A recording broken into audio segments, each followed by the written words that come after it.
Welcome to a special episode of Lost Sheep Found, titled God is Here. Today we're bringing you a collection of mini-stories shared by individuals who have encountered God's unmistakable presence. From unexpected moments of divine intervention to profound interactions, each story illuminates the extraordinary ways in which God's love and guidance manifest in our everyday lives. Join us as we explore these accounts and discover the powerful reminder that God's presence is always near, ready to reveal itself in unexpected and sometimes comedic ways. We hope you enjoy, and remember, if you have a story to share, please reach out on our website at lostsheepfoundpodcast.com. Rushing clean,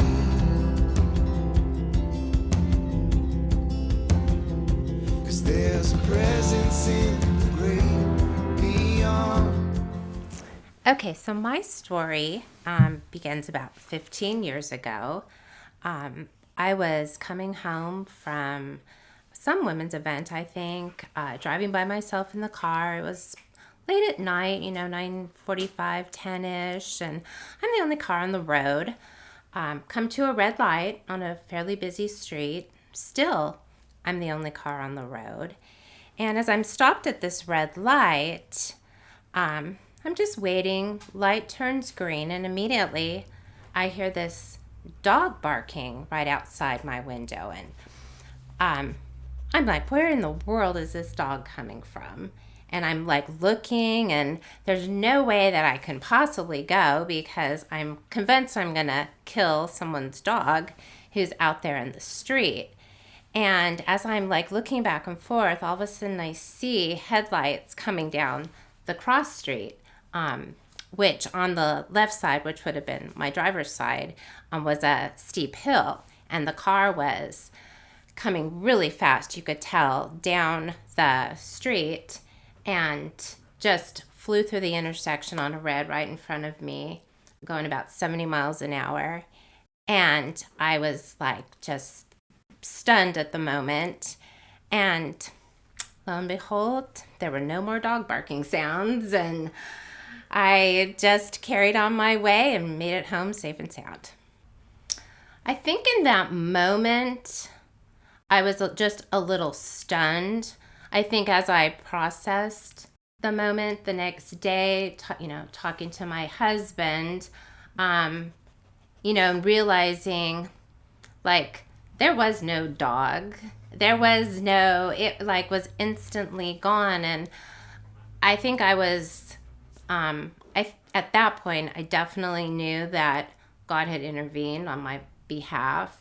I felt like, my goodness, he is so creative. I mean, it would have been so easy to like stall my car or to do something else. But, I would have said, or other people hearing the story would say, oh, coincidence.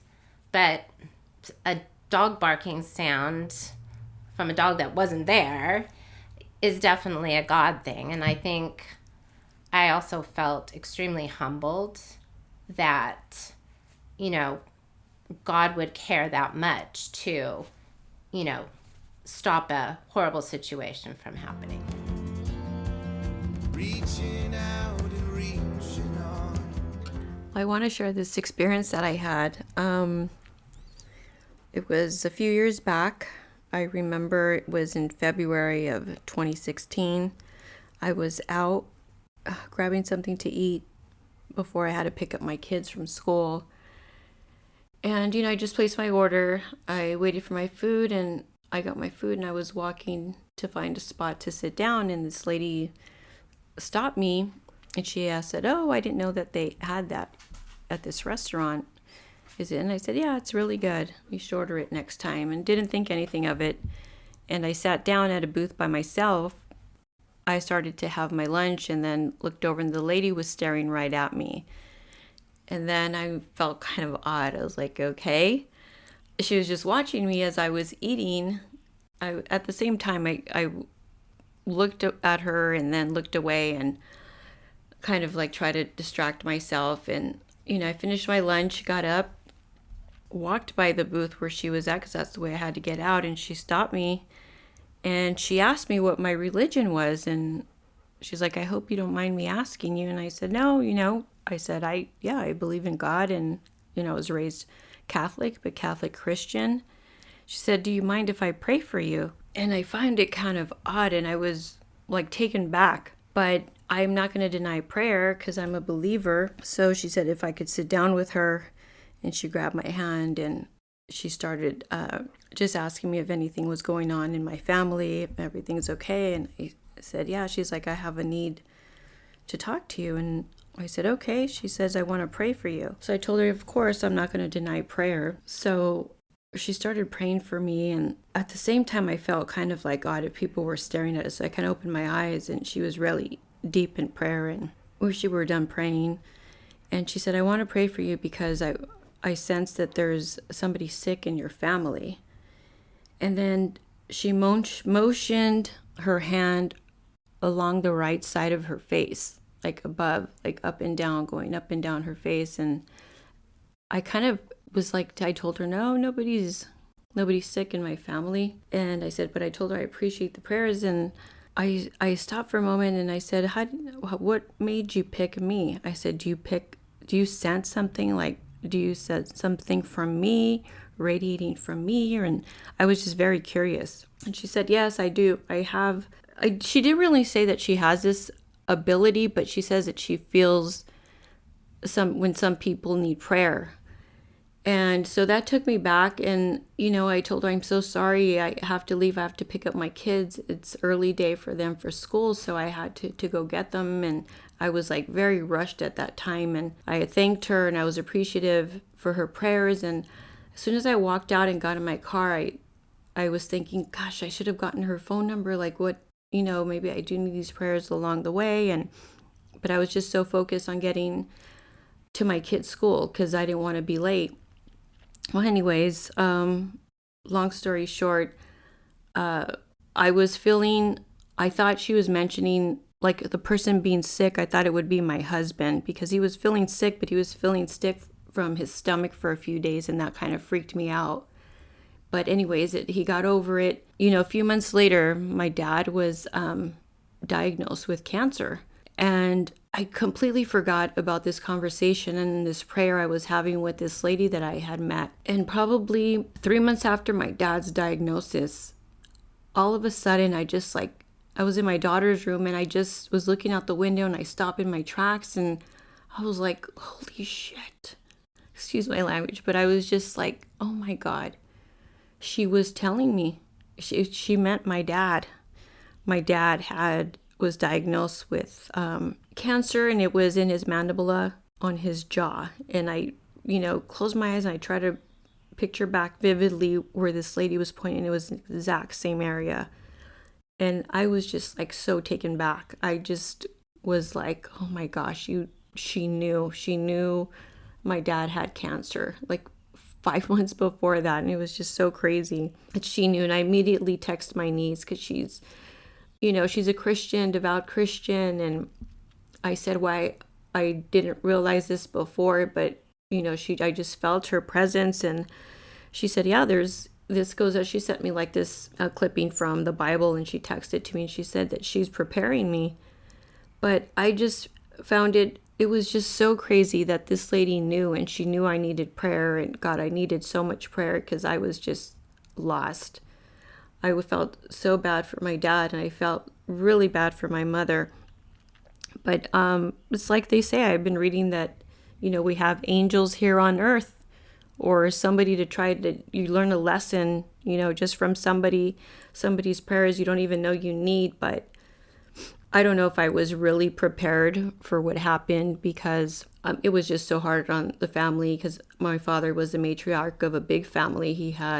Growing up, he had 10 brothers and sisters, and everybody looked up to him and respected him, but nothing can really prepare you for that. But I just found it in awe that she knew, and she prayed. And I'm glad she prayed for me because I really thought that, I was going to be really weak through this. And I was just, I had 2 little ones at the time. They were in elementary school, but just everybody came together, and I was able to go, see my dad, take him to appointments and all. And, unfortunately, my dad didn't make it. He died a year after his diagnosis.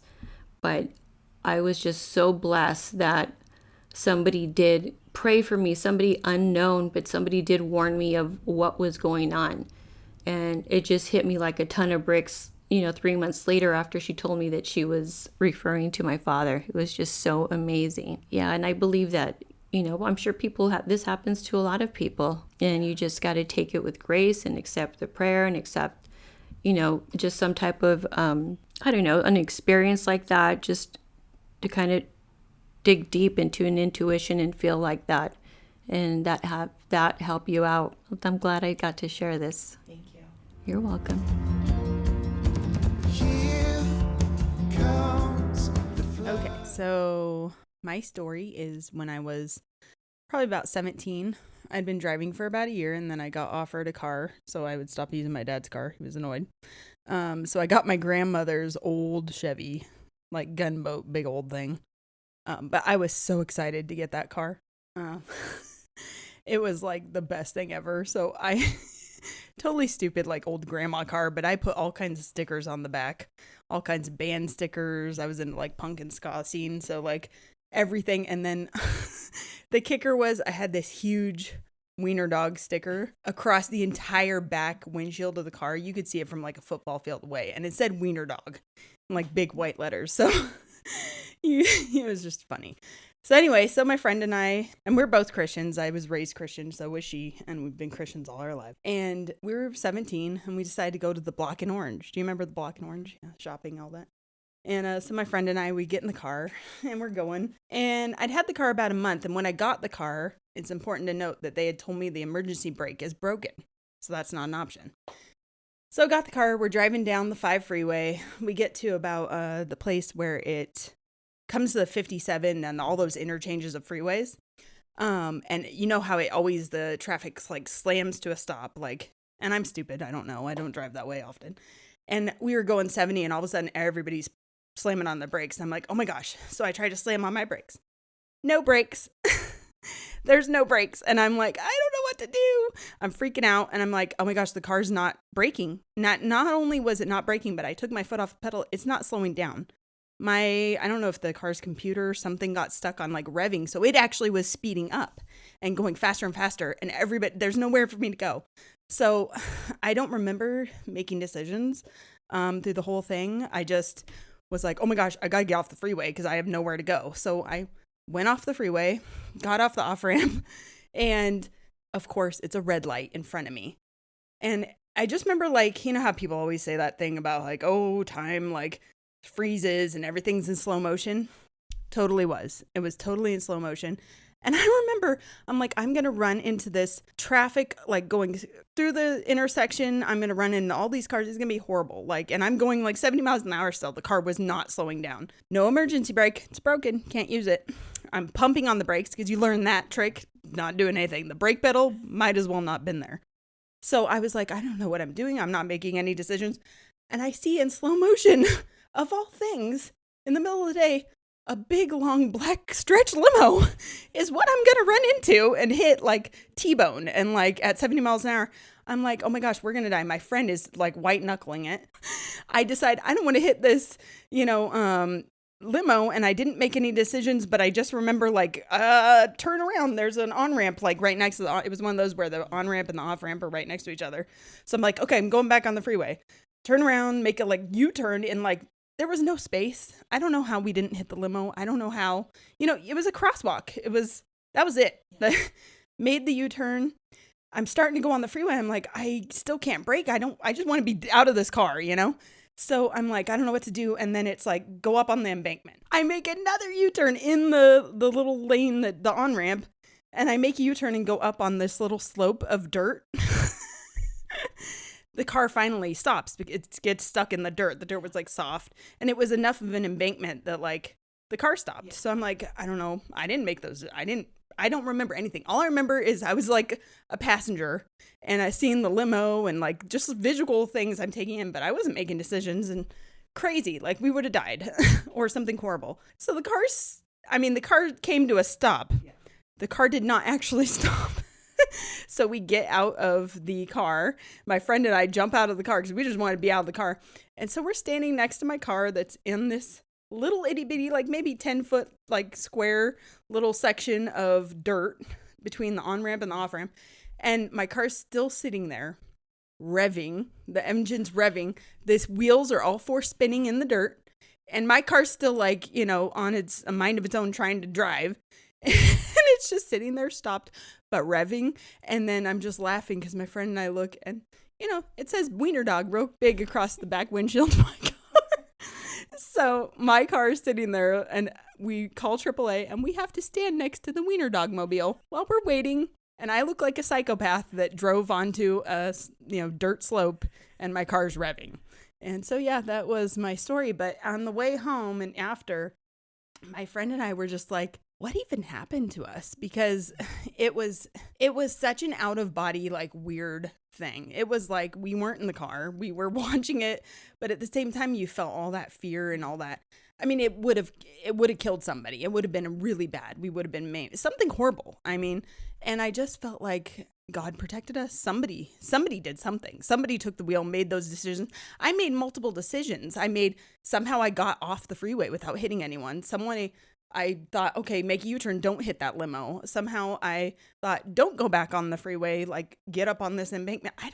I didn't make those decisions. I was 17. I'd been driving for like, a year. And, you're a dumb kid. And also having had situations where accidents now, I haven't been so great in emergencies now or since then. So I'm like, that wasn't me. That wasn't my reactions. That wasn't my quick thinking. So I just feel like, either he liked my friend a lot or he liked me, but God saved us that day. And, he sent an angel or something. And it was interesting. But I really thought God has a sense of humor because I'll always remember that big black stretch limo in the middle of the day that, I'm sure those people in the back of that limo were like, oh my gosh.